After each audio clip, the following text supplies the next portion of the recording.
Akadde kano abanyumira omuziki balina omuyimbi omuto abakuto mbabiro amanyiddwa nga Fred Kid wabula nga amanya g'amatuufu ya Patrick Ssenyonjo nga nsaalwa y'eruwero ono alina obuyimba obuwerako obukutte abanyumira omuziki omubabiro.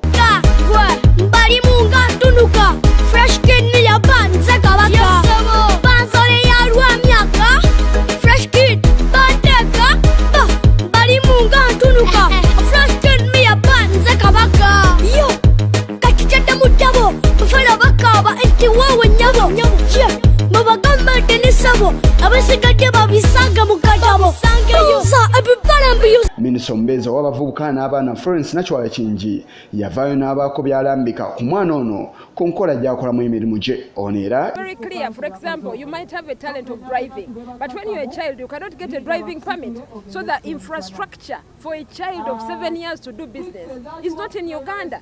You cannot get a TIN number. If you're cheated, you can't sue, you can't be sued. So there is more to look at when you need to do business than age, okay? So we are saying that we must make sure that the child is not exploited. The child cannot take in longer hours. The child has to attend to school. The child has to sleep.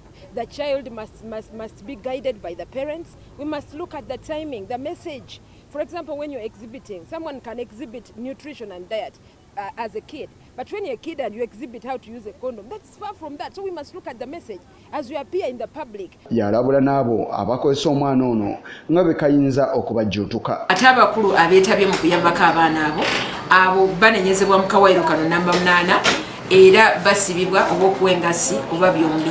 Tewali muntu yenna alina ggume ku ggwanga.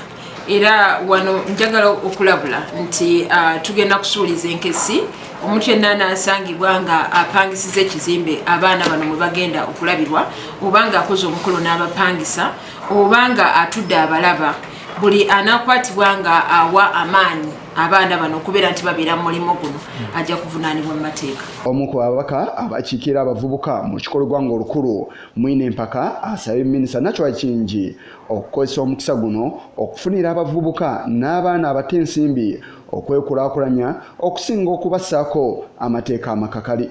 So tusaba Minisita mu kifo ky'okulwanisa talenti eno entono ey'abaana bano abato yandibadde atukiikira eyo naffe nga member ba parliament tukoye okuleeta zi private members bills ate nga tulina minister mu government yaffe atukiikira mu cabinet.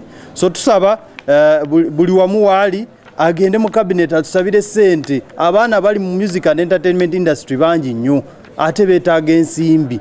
So tusaba minister atuyambe era yeyandisoose okuyita omwana ono n'amuwa sente za kumupromotinga naye sinti ye omubaka MBWA asuubiza okuwagira omwana Fresh Kid okukulaakulanya talanta ye. Njagala kutwala Fresh Kid akuba oluyimba lw'ensuubira ntujja kulussaamu sente zisingayo akube ne ba artist bonna betulaba wano mu Uganda ngenda kumusasulira mu Swangs Avenue oluyimba lumu abamanyi okuwandiika n'abalala mujje twegatte. Nolwekyo Minisita toddamu kutiisatiisa bali jangu atiisatiisa embwa tekamwa gwe mutuula naye ku parliament kati nze ntutte Fresh Kid by default nze ngenda kati okumupromotinga oba tumutwala kiro kasitadda mu kirasi n'asoma. Alina obubaka bwaweereza eri Minisita Florence Nachwala Kingi naye nga tetunabatuuka kumuwabula nze ngeyakuguka mu kubudaabuda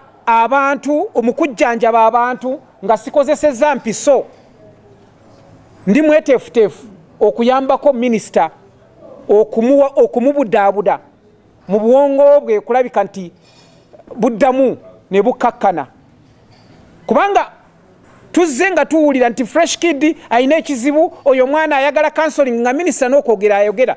Fresh Kid teyeetaaga counseling, actually eyeetaaga counseling alina ekizibu ye Honorable Minister. Ono si ye muyimbi omuto asoose okuvaayo wabula nga abamu ku abo abavuddeyo ebiro ebyayita obanoonya nga tokyabalaba. Isa Kigongo kulwa Channel 44 Oleggulo. Bambi nagende gomba DJ Arch oba Emanuela Bambi buli lwangamba tobiddira omutima ogumenya.